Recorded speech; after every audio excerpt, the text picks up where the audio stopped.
Hey, there's something indigenous peoples around the world have known for centuries. And it's that we are made of water and we become the water of wherever we live. And that science actually backs this up. The water that you drink gradually replaces the water in your cells. And in roughly 6 months, you don't just live somewhere, you are that somewhere. I've been drinking the water of Laramie, Wyoming for 18 months, which means that right now, walking along this river, some of this place is literally part of me. And here's the part that gets talked about even less, is that relationship runs both ways. Everything we shed enters the water.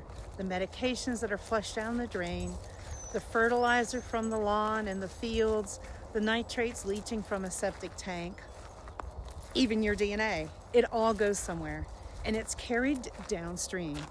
Someone else drinks it, swims in it, eats the fish that live in it, and it doesn't stop here. This river, the Laramie River behind me, flows northeast to the North Platte.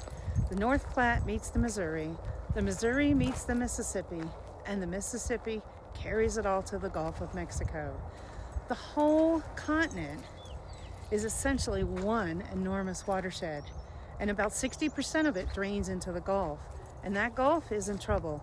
Every summer there's a dead zone now that forms off the coast of Louisiana, and sometimes it's larger than the state of New Jersey, and that's where oxygen levels are so low that fish and crabs and shrimp either leave or die. And this is driven by nutrients, nitrogen and phosphorus and other things that flush down the Mississippi from farms and cities and septic systems, from places like even this recharge area in Wyoming. The nutrients that show up here in the wells don't stay here and just cause issues here. They collect, they travel, and they feed algal blooms from here all the way to the Gulf, thousands of miles away. We know this, we've known it for a long time. Our bodies are connected to the system, but our brains aren't. The water doesn't ask for permission, it just carries what we give it, downstream through the basin to the coast. We act like the ocean is some great away, like if something disappears into that water, it's gone forever. But there's no away, it's all one system, and we are part of that system. You are part of that system. The problem isn't ignorance, it's disconnection. Somewhere along the way, we've stopped thinking of ourselves as part of the water. We've turned it into infrastructure. It's a bill, a tap, a drain, where everything washes down and away. And when we stop seeing ourselves in the water, we stop protecting it. This series is about reconnecting and about following the water and letting it show us exactly where we are in it and what we've been putting in it.